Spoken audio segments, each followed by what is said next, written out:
Kami RT 4, kula Max, kula Mat, kula Miki, Yosi, kula urip. Yo jelas isih urip to, rep. Kadang pemuda RT 4 kabeh nggon dhewe iki ken biyen ana lomba. Ning lomba bal-balan yo kayak iki. Dadi ket biyen lomba-lomba kira oleh hadiah. Kevan wae.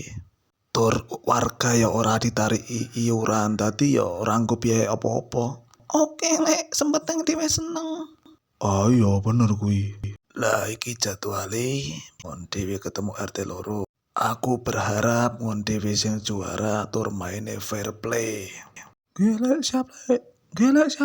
Sesuk jersene wis dadi. Persiapkan mental kalian. Siap. Lek waktune ngemban tugas sebagai pelatih kami, Lek. Support kami selalu, Lek. Oke.